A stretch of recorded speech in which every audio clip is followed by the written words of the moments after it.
Welcome to our TV network, your ultimate destination for all things exciting and essential. From mouth-watering food to the latest in fashion, health, education, music, movies, and news, plus thrilling sports and breathtaking travel. Our TV network brings it all to you. Tune in today and experience the best of every world, all in one place, rtv.network.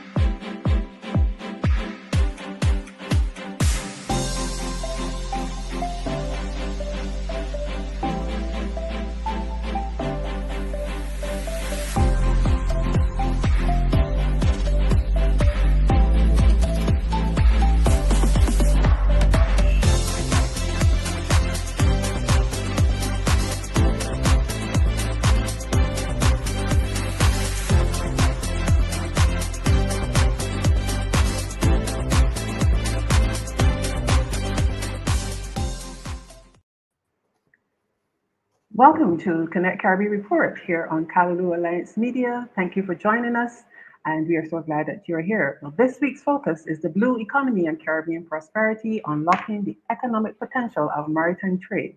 With us today is Gavin Bovell, and he'll be joining Ambassador Thomas in Connect Caribbean World. And joining me in the spotlight is Assistant Professor Adrian Bahari of the University of Trinidad and Tobago. I believe we're in for a very insightful discussion on today's report. I'm Jennifer Hyland, your host for this week's episode. And joining today are my co-hosts, Ambassador Dr. Andre Thomas, Chairman and CEO of Cleon Group, John Cledenin of the IC Group, and Chris Principe, Publisher of Financial IT.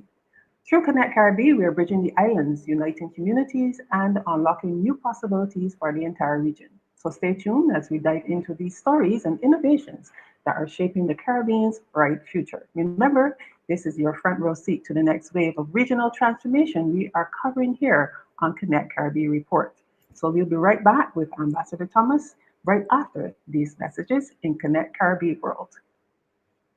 This is a Bloomberg Money Minute. Financial uncertainty is increasing for middle-income families. Primerica releases its monthly household budget index and finds the average purchasing power for necessities ticked lower in February, though it was up from a year ago. The report says uncertainty is being driven by volatility in costs of household essentials. Boeing will have to stand trial in a couple of months to answer to two deadly 737 MAX aircraft crashes. A federal judge in Texas has set the date for June 23rd. The criminal case involves two separate incidents involving Boeing's planes in 2018 and 2019. And get ready to sink your teeth into some upgrades from Apple. Bloomberg's Mark Gurman says there will be some new reveals at the company's Worldwide Developers Conference. Apple is expected to show off redesigned operating systems for the iPhone, iPad, and Mac, and introduce lots of new software. The week-long event starts June 9th. Kimberly Adams, Bloomberg Radio.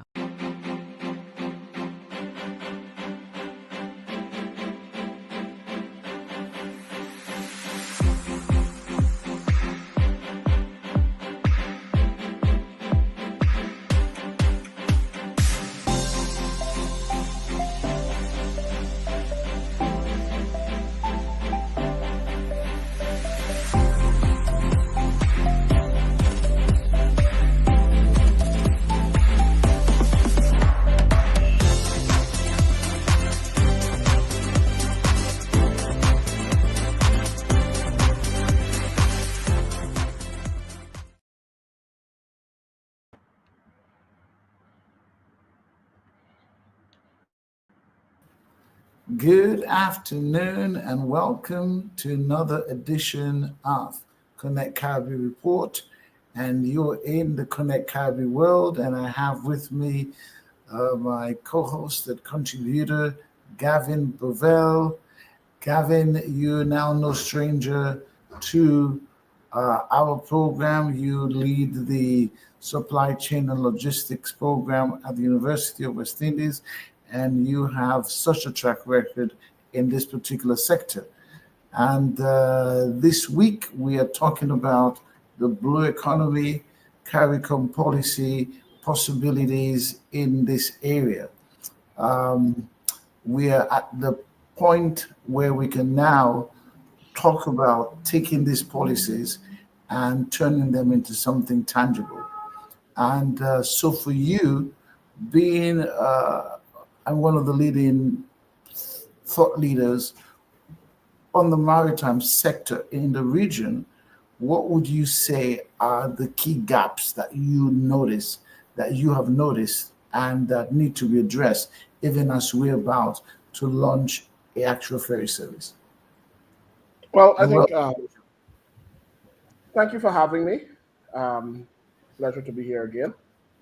And this is a very timely discussion on the maritime sector, um, and really how do we unlock the potential. One of the things that you're going to hear me say again and again is we need to get our infrastructure right. We need to invest in port modernization. And one of the reasons for this is we have constant challenges as it relates to our automated cargo handling, or smart implementation of smart logistics systems, and also that there lends itself to um, a more harmonious connectivity. Now, we've seen the implementation of um, the Asakudo system for our customs operations across the region and across the world, and that has helped to streamline some inefficiencies. However, we still have high shipping costs and inefficiencies due to a fragmented trade network, and our sort of we can't get away from our small market sizes as individual that's right. jurisdictions. Um, Port congestion and outdated infrastructure continues to be um, a challenge as we try to increase our turnaround time for cargo.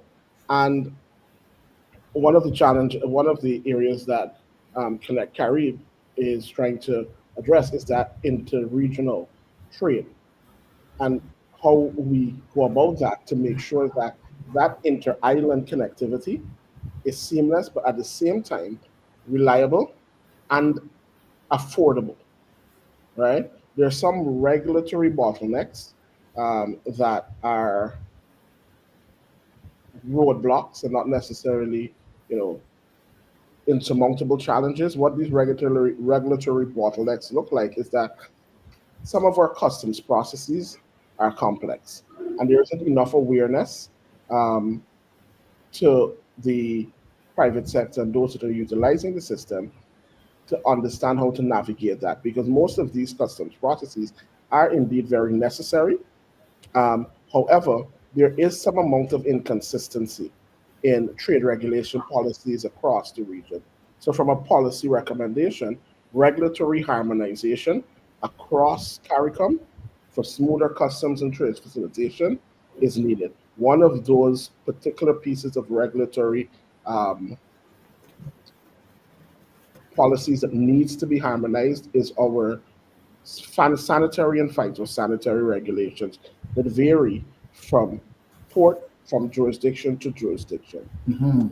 Through this, you encourage more investment in the blue economy, and by incentivizing investment in the blue economy, you're going to attract global and regional investment in the maritime sector. Right. One last thing before we go, because over the last week, the Afri Exim Bank has invested and indicated that they're going to be building a trade center.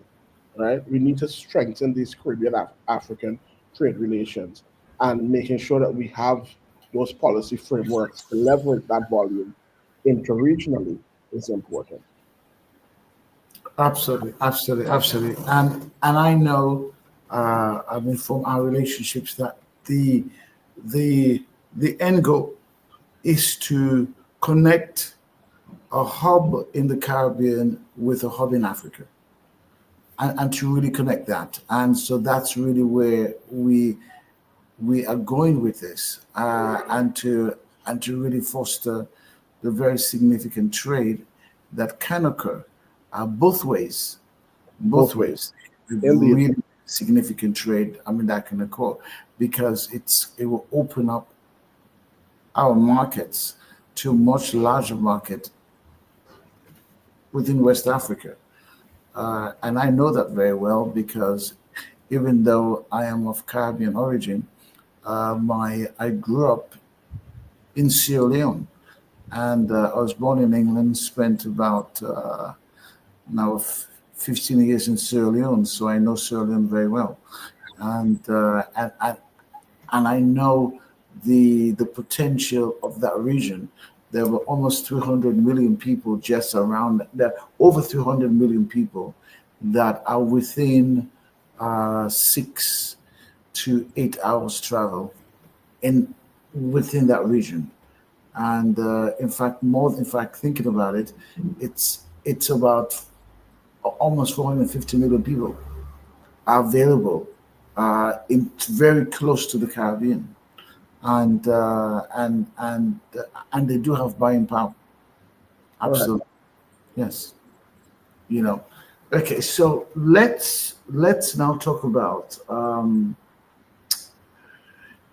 in terms of creating hubs. Where would you say, from your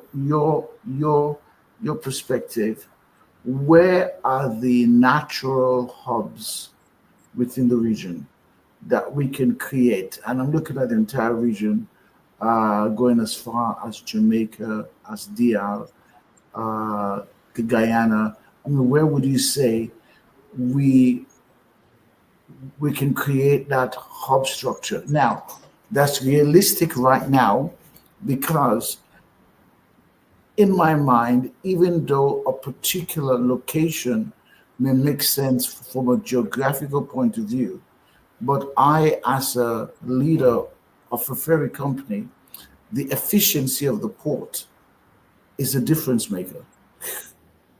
So I am not only considering geography, I'm not just considering the market that's there. I'm also considering the efficiency of the port, and then I'm also considering the cost as well. And those factors actually determine what my routes are and how often I go there. Okay, so at the top of the list, when you talk about efficiency, it would have to be Kingston, right? One, its strategic location is near sort of the east west, south, north, south shipping lanes, and that makes it a ideal location for a transshipment hub. The second thing is that Kingston Freeport Terminal is one of the deepest natural harbors in the region, capable of handling excuse me, yeah, capable of handling um, some of the largest, post Panama Max or the neo Panamax, sorry, neo Panama Max vessels, and it's Mhm. in close um, proximity to Panama Canal, Okay. Mm. right? The other thing is it has a strong logistics infrastructure. So it includes free zones and it has connectivity to some of the major road and rail networks. So the challenges though with Kingston is that it requires ongoing investment in more modernization and automation.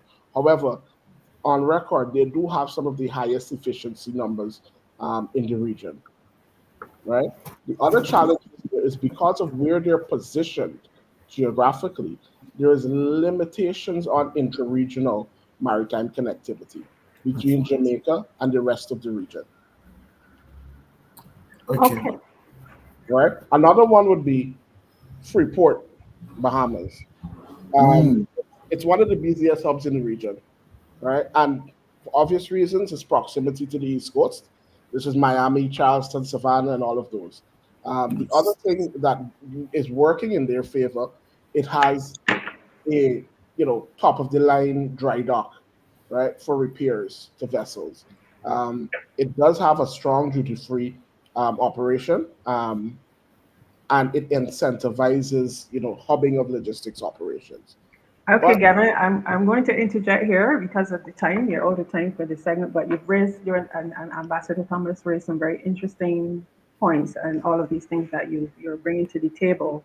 You definitely have to consider, the framework, policy framework, and some of the issues you raised in terms of the readiness of our ports. And I'm definitely looking forward to the next segment with connecting the dots with John Claudette and Chris Principe, take a deep dive into their perspective, even there in the USVI, with the consideration of the St. Croix port development. So definitely looking forward to the contribution of connecting the dots. And we definitely want to bring back yourself and Ambassador Dr. Thomas for really starting us off with some very interesting points that were raised. But we're out of time for this segment, but we definitely be hearing from both Ambassador Thomas and Gavin Duval in Connected Voices as the show continues. But we'll be right back after these messages.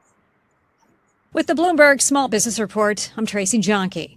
Small companies share a lot of challenges, but some problems are unique to their industries. And we're seeing both sides in the latest Small Business Checkpoint report from the Bank of America Institute. We are seeing, a little bit of deterioration in manufacturing, especially in those firms less than 500,000 in revenues. Sharon Miller is the president of business banking at Bank of America. Another sector they're watching is retail, which is doing well overall with one exception. In furniture, that's the only retail category that we did see a decline. One way the bank measures decline and growth at small businesses is by looking at their spending. And Miller says smaller firms have been slowing their spending across the board. As I'm talking to clients around the country, that's what I'm hearing as well. We do want to expand. We do want to invest in our business, but we're holding off just a bit to see what's going to happen. With tariffs and other taxes. And that's the Bloomberg Small.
Good afternoon, everyone. Welcome to the Connect the Dots portion of our broadcast.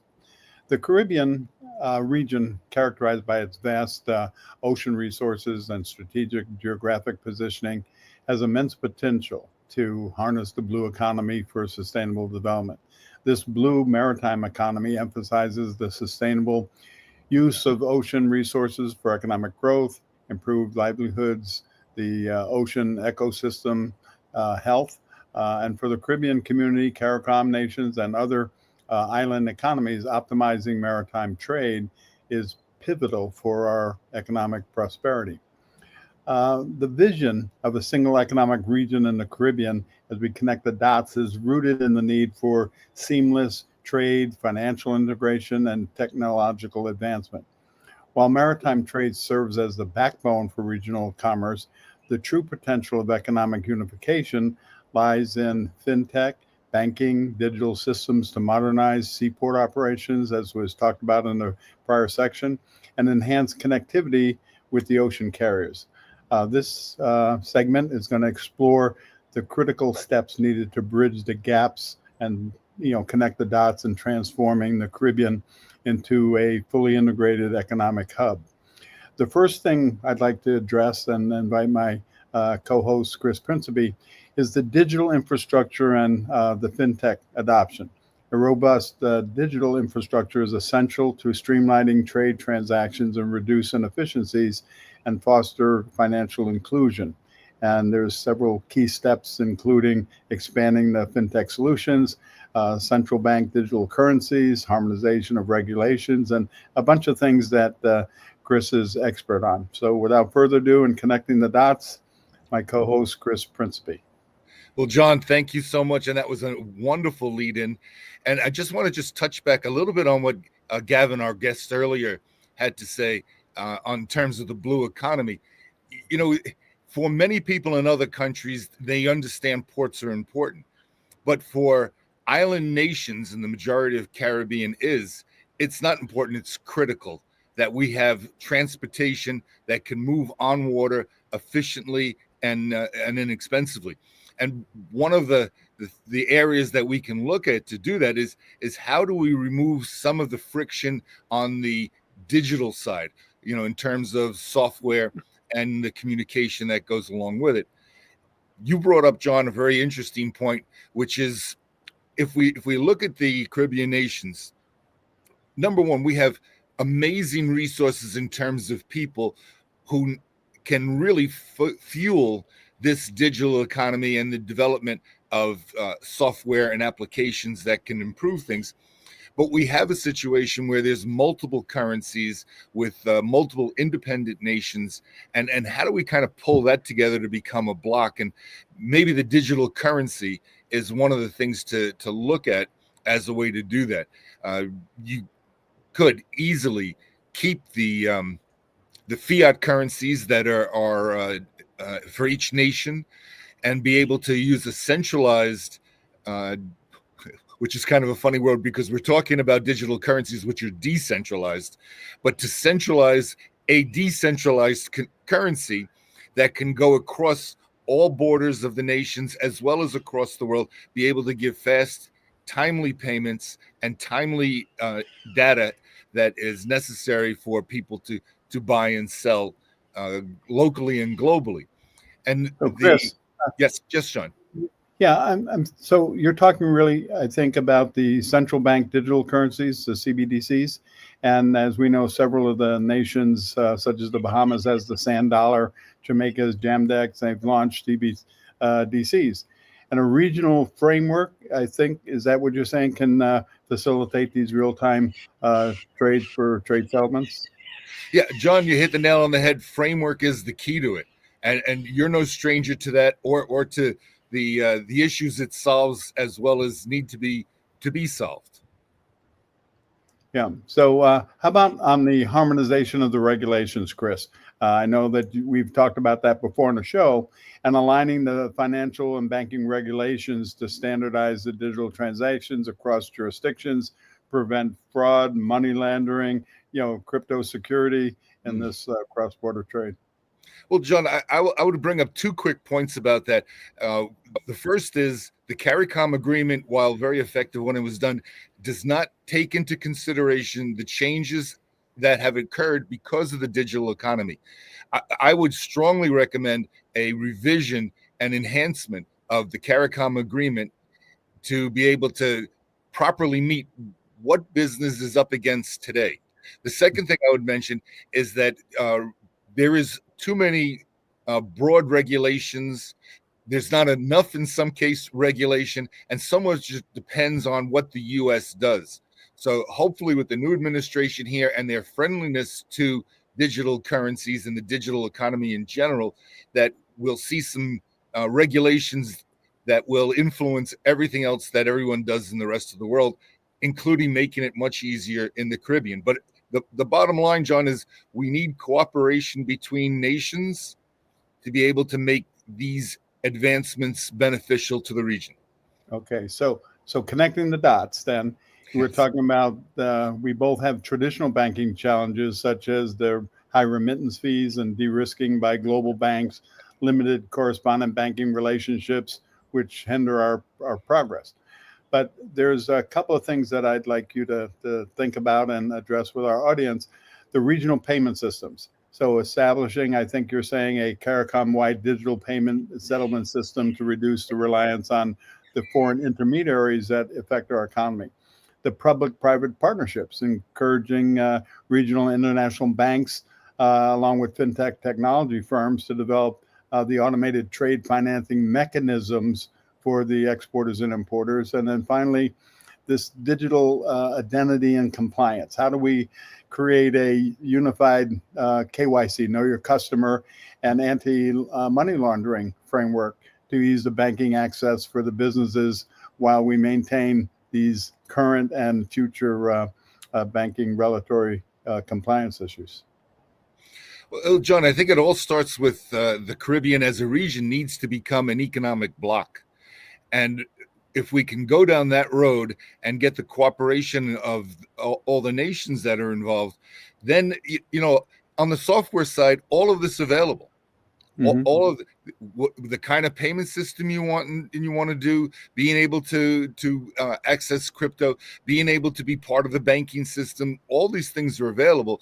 The issue really is that it's not feasible really for each Caribbean nation to do something independently, because it just further breaks down the ability as a whole to be recognized as an economic bloc.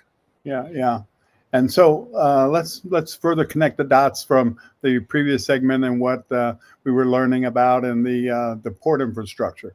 Okay, so each port, as we know, requires next generation smart port systems that integrate the ocean carriers and the regulatory agencies. We talked about the Asakuda system for customs, and it brings in the notion the UN came out with recommendation 33, which is a single windows environment, and that it's important to know that each of these small nations have an infrastructure for border police, phytosanitary, weights and measures, agriculture that has to go along with these digital currencies.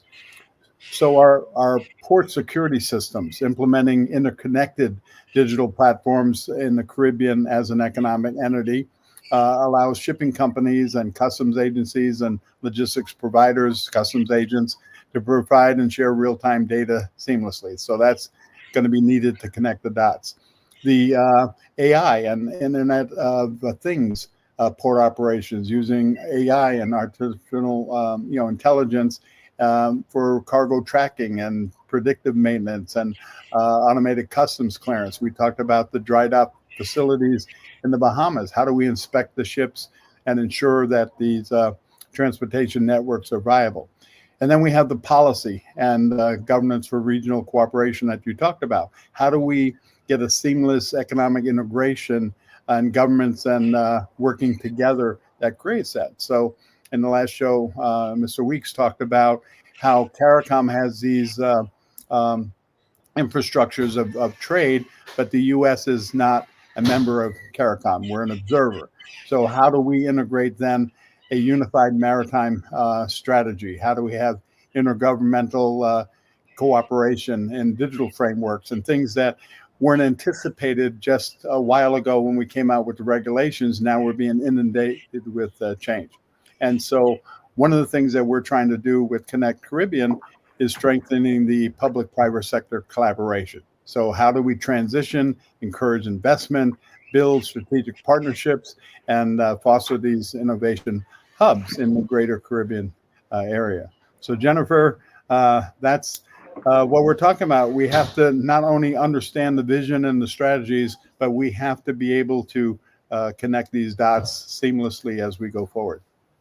Absolutely, John, and you end on a particular question, but you raised so many key points, and I'm so happy that I have with us today the Assistant Professor of the Center for Maritime and Ocean Studies at the University of Trinidad and Tobago. I believe he's also the Deputy Chairman of the Port Authority of Trinidad and Tobago, and very key, important roles that he's played with CARICOM. So I'm sure that I do have my questions, but you raised so many issues. I'm sure he's itching to answer those. So we'll see if you're able to even get in my questions, because I'm sure he wants to address some of the things that have been raised in Connect Caribbean World and certainly here in Connecting the Dots. But that's all the time we have for Connecting the Dots. So stay tuned. I'll be right back with our special guest, Assistant Professor of the Center for Maritime and Ocean Studies here in the University of Trinidad and Tobago, right after these messages. Thank you. Travel Share. It Marketplace is an innovative, dynamic, user-friendly, and fully comprehensive global travel marketplace, featuring all Caribbean islands as a premier destinations. Travel Share. It Marketplace featured daily travel news, arts, culture, events, travel weather news, individuals' remote work, flex time, paid time off, family leisure time, and travel deals to better connect the U.S., Caribbean, and the Americas worldwide. So no matter where you want to travel in the world for work or leisure, working remotely or on vacation by yourself, with friends or family, whether by air or sea, Travel Share. It Marketplace makes it easy to get you to your destination. Book now at www.travelshareit.com.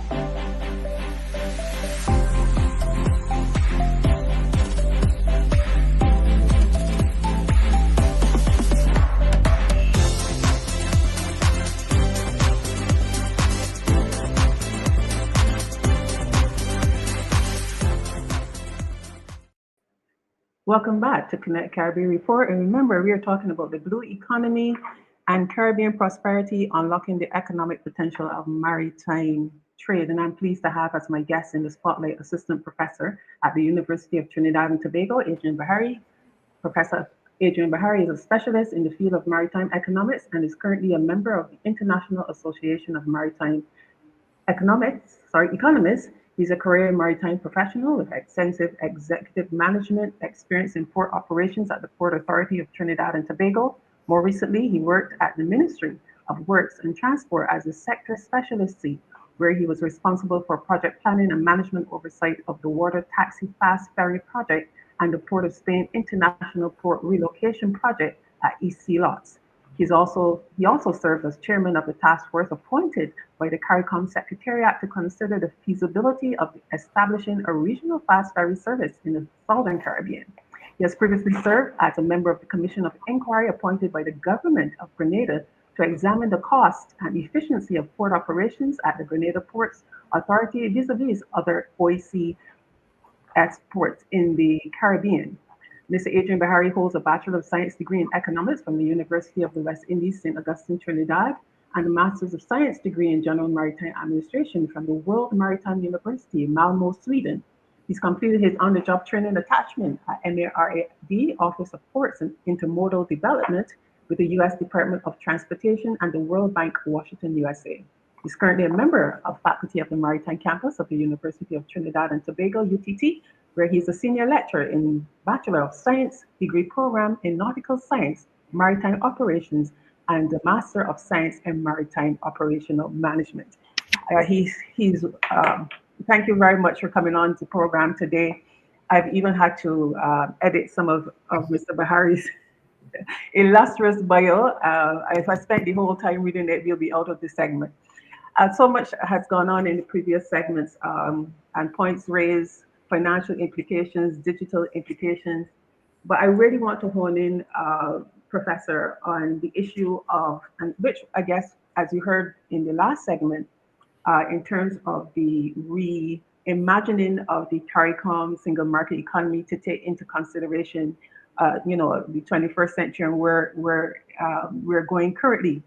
I know you want to address those things, but we have opportunity to come back and Connect Caribbean World in Connected Voices to answer some of the questions that were raised and the points that were raised in the previous segments. But I want to lead in with this question because I really want us to focus on policy, financing and inter-Caribbean trade, and the collaboration, regional collaboration, and the policy gaps. So, Professor, you've authored a number of publications and studies in relation to in the maritime space.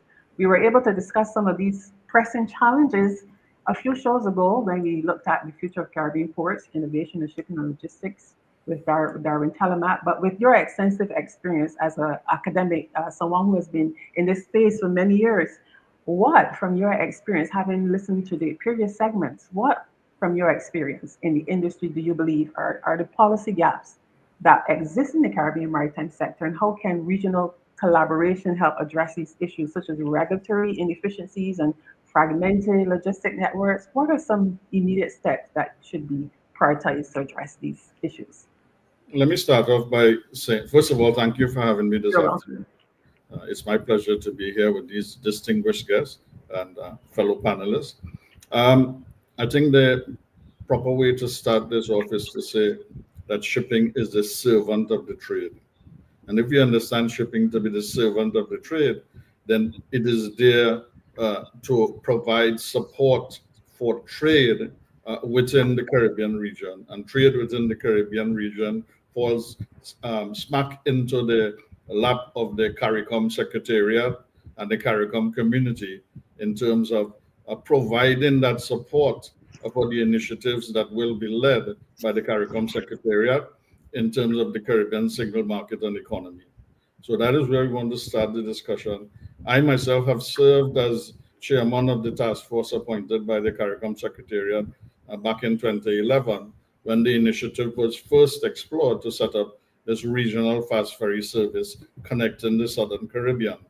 At the time, the initiative was being championed by Prime Minister Mia Mottley and Prime Minister of St. Vincent, Dr. Ralph Gonzalez. So we have two different levels of economic development, all having one thing in common, that they would like to see the transportation system improve so as to better serve the trade. So that's important to understand. Um, this brings us to the question of, okay, if you're looking at setting up a regional ferry service that is a servant to the trade, what kind of trade do you wish to serve? So a number of questions emerge.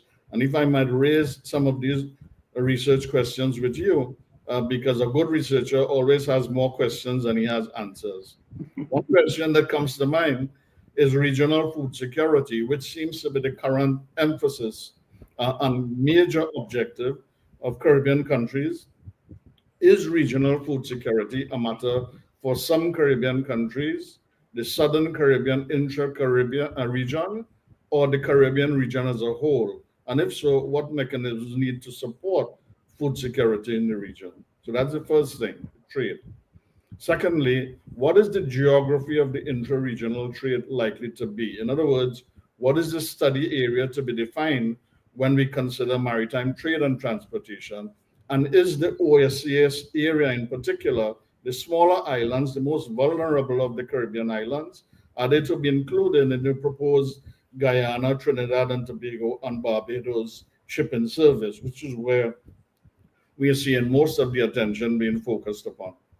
Then thirdly, trade and industry. What is the value, what is the volume, and what is the type of intra-regional seaborne trade within the Caribbean region, the Southern Caribbean region that we are focused on? In terms of the demand analysis, what is the level of demand for marine transportation services, and how can it be categorized, classified, and assessed for the movement of passengers and cargo, vehicles, and the modality of the shipping logistics required? Mhm. Because Okay. existing shipping services, what exists at present? What regional services coming out of Miami, feeders, intra-regional, the informal schooner ships that currently serve the Caribbean islands? And how well served is the Southern Caribbean by existing services? And are there critical gaps in the system, policy or operational gaps? And on the supply side, is there a proven demand for a regional ferry service? And if so, what are the ship design and technical specifications required, and the optimal route rotation, service frequency, and the number of vessels required to operate such a service?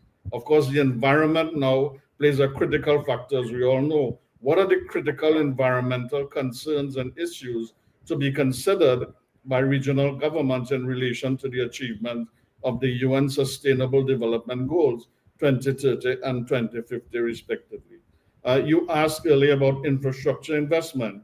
What is the level of investment in infrastructure and facilities required in order to accommodate and support intra-regional trade and transportation?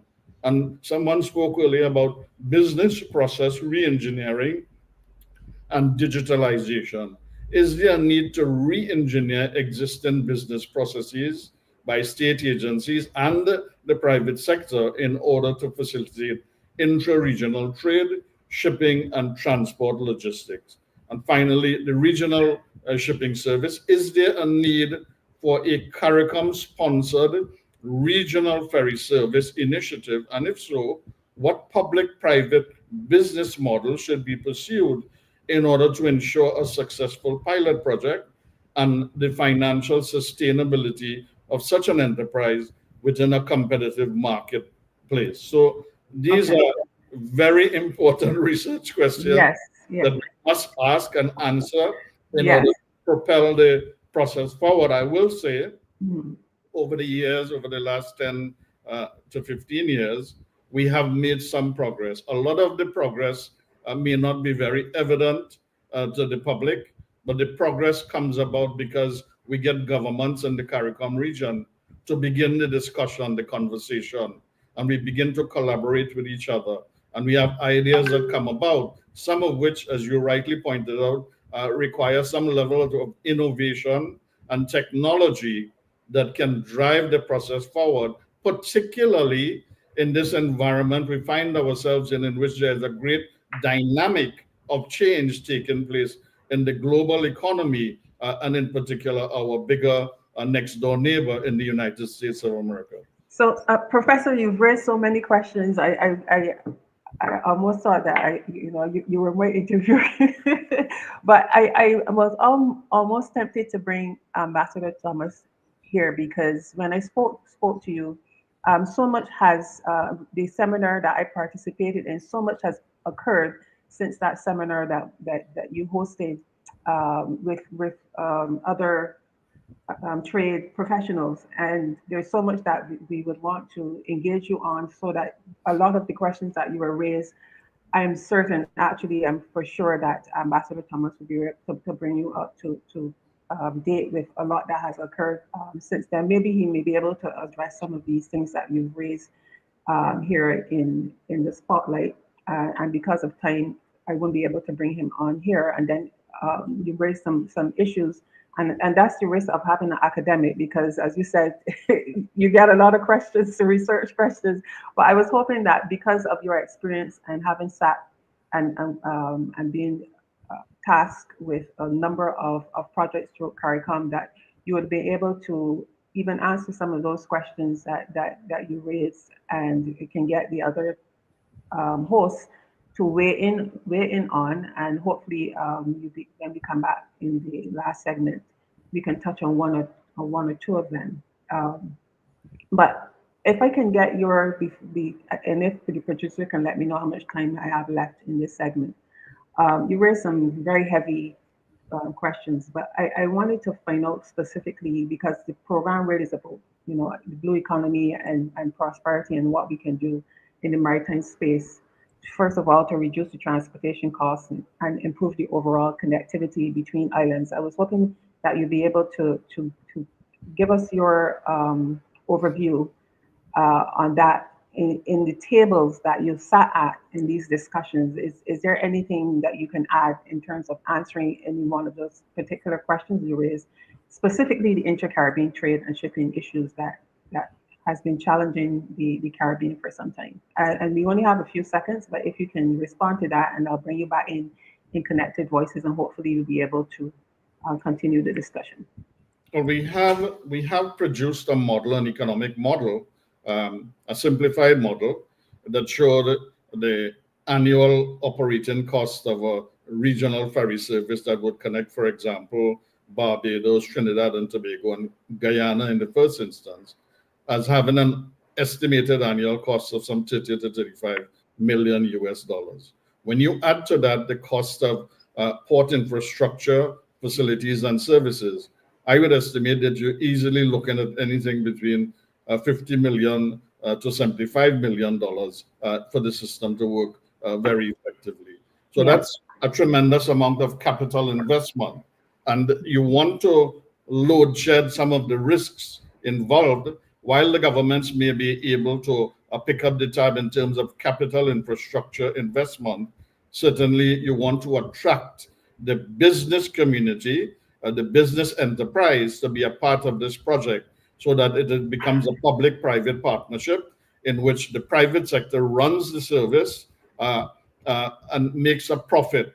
At the end of the day, people are only going to be interested in providing a service if they know there is a return on their investment. Absolutely. So I see that there's a modality between the government laying the infrastructure as it normally does in our region and subsidizing that cost of investment, and the private sector, perhaps with some financial and operational incentives, providing that service. And it becomes, I would dare say, much more critical, as I hinted earlier, in the current dynamic environment in which there are so many risks associated with decisions that may be taken in Washington. Well, you'll be pleased to know that Connect Caribbean is working with the Caribbean private sector organization as the answer to the private sector charge for a ferry service through the Caribbean. But I mean, that's a whole different segment, even show that we would want to raise that there so we can, apprise you of where we are with Connect Caribbean ferry service, and definitely would love to engage you after the show. But we're out of time for this segment, and I want to bring you back into and open the floor. We can start anywhere because so many different factors were raised: financing, digital, many things. So I'm not sure what we'll talk about in Connected Voices, but we definitely want to hear the voices of our hosts. And so we will be right back after these messages in Connect Caribbean Report. Reimagine a world where the Caribbean is seamlessly connected, where our people, our cultures, and our economies move freely across the islands. This is Connect Caribbean, more than a ferry service. It's the heartbeat of a new era, an era where economic opportunities expand, where trade flows freely across our seas, and cultural exchange flourishes. We are linking businesses, empowering communities, and reigniting the hope for a truly integrated Caribbean. Together, we're shaping a brighter, more unified future for the Caribbean. Connect Caribbean, connecting our islands, our people, our future.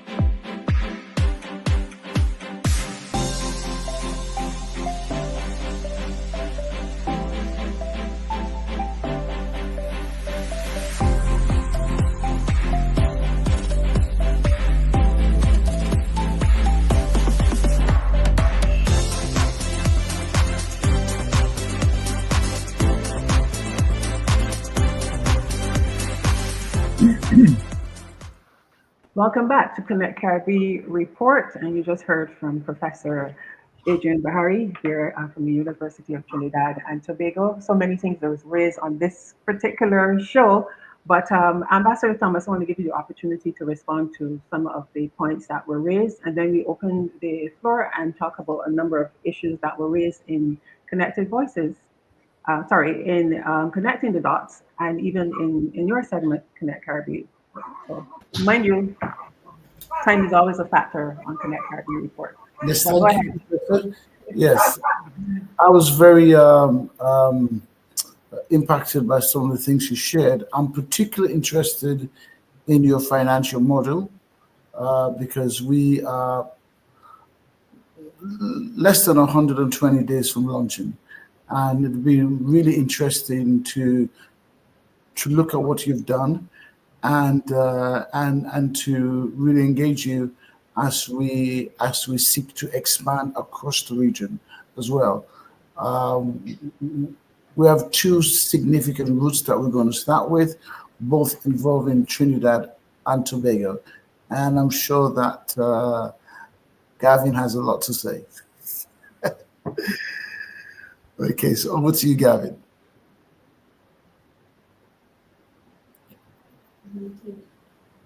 You're unmuted, Gavin.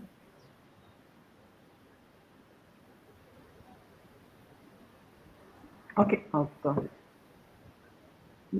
I think you remuted yourself. Hello? Yes, Yes. go ahead. Yes, sorry about that. I definitely wanted to address Adrian's points. I think they were very, very valid. The private sector needs to step up.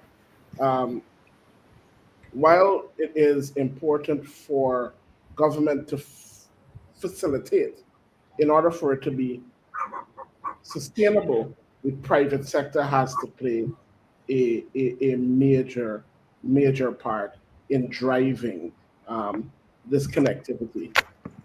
Understanding as well that there are inherent risks that are external to the region, especially as it relates to what's happening now and the impacts of decisions that are made beyond our jurisdictions on our own ability to secure our food agenda.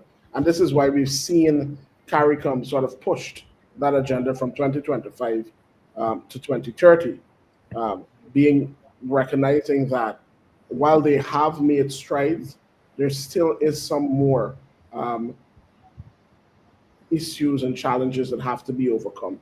Uh, correct in saying that our infrastructure and logistics and maritime is not an option for us in the region. It is a critical, vital part of how we survive. We are islands, and most of our small island developing states import a significant amount of their raw materials and their fresh produce. And as a result of that, without this essential connection, we find ourselves in situations where we're not able to provide for ourselves.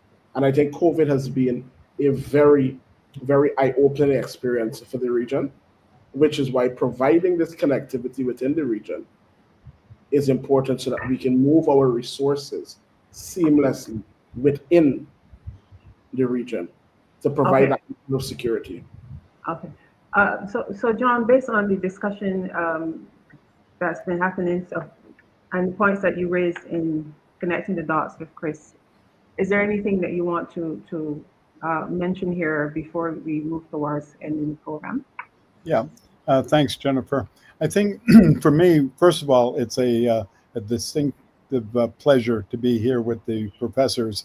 As you know, my background includes being a senior professor and faculty member teaching supply chain and logistics around the world, and also teaching organizational behavior, leadership, and ethics. So I think for me, the salient thing I get from hearing my other professors and the research, and also our program, is the change dynamics required for Caribbean regional integrated supply chain optimization. And what I mean by that is that if we step back, to me, the salient thing is we have to organize for change. That's the Caribbean economic region. We have to understand how we can implement that change for us as a region. And finally, how do we make this change happen? So I want to take an Uber structure of today's conversation and say what that means to me is that change is upon us. We need to do it. As the ambassador said, we're 120 days away from launch, but we need to make this change happen. Thanks, Jennifer. Chris? Yeah, look, I would say that why there isn't active conversations in forming a bloc between the Caribbean nations so that they can be uniformly presented to the world and uniformly be able to work in concert with each other. So things like the currencies, visa issues, transportation, all these things, a lot of these things can be solved and resolved by working together as a bloc. And I think one of the things that we're missing out on because of the high cost of shipping and the issues that go on, is that there should be much more trade between the different countries in the Caribbean and less dependency on the outside. Yes. So what I'm hearing is that in terms of we need to bring all the stakeholders really together to ensure the sustainability and equitable development of what we're trying to achieve. Definitely we need Caribbean ports which facilitate the whole process of interregional trade, but this conversation can go on for another hour. So Professor, if you can just give me your final thoughts in a minute or so, and so that we can also get away from the others before we close out the program. Let me just close by saying this. This morning I spent the greater part of the time pulling together various and reading various testimonies presented before the U.S. Trade Representative. Extremely important points, comments being made by various highly responsible agencies, the World Shipping Council, comments coming out of the U.S. Truckers Association, and so on. If the proposed application of the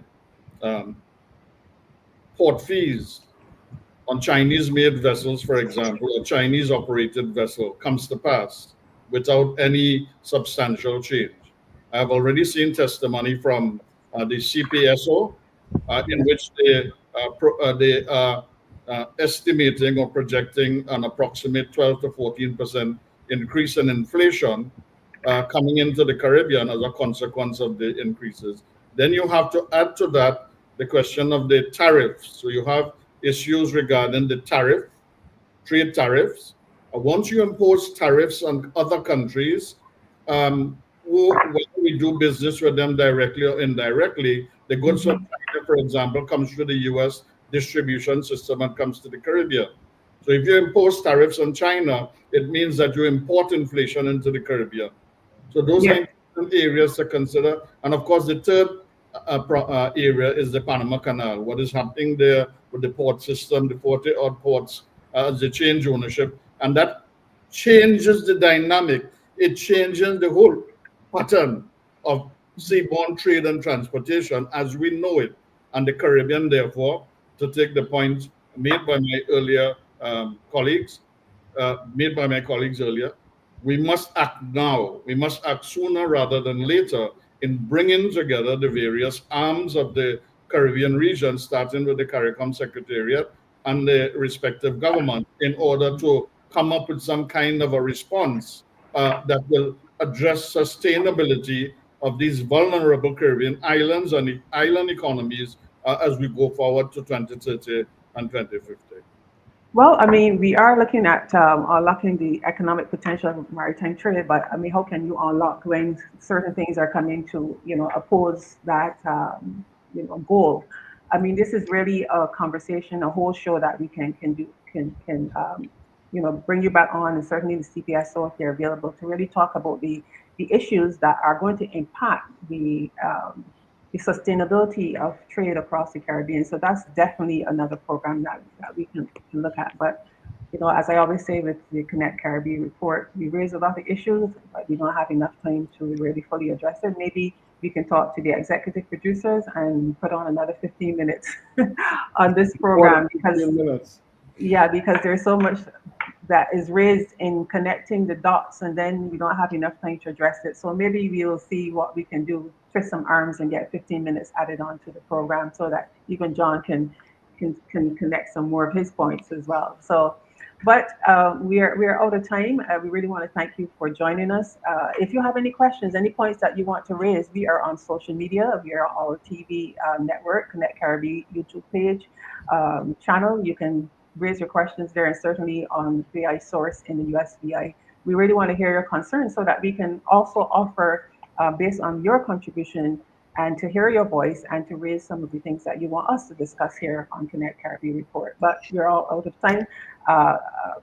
Professor Bahari, if you can stick around, we want to have a discussion with you. But certainly want to thank John Cledenner from the IC Group, President and CEO. Thank you, Chris Principe from the publisher Financial IT. Thank you, Ambassador Thomas, for taking the time out of your busy schedule, always here on Wednesdays to join us in conversation. And thank you, Gavin Bavel, Trade and Logistics and Investment Specialist, for your contribution. I'm happy to serve you here on this episode of Connect Caribbean Report. But we'll see you next week, Wednesday, with our co-host, anchor, Caroline, next week. So thank you for joining us, and have a great rest of the week. Thank you for having me. You're welcome. Thank you for having me.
Welcome to our TV network, your ultimate destination for all things exciting and essential. From mouth-watering food to the latest in fashion, health, education, music, movies, and news, plus thrilling sports and breathtaking travel, our TV network brings it all to you. Tune in today and experience the best of every world, all in one place, rtv.network.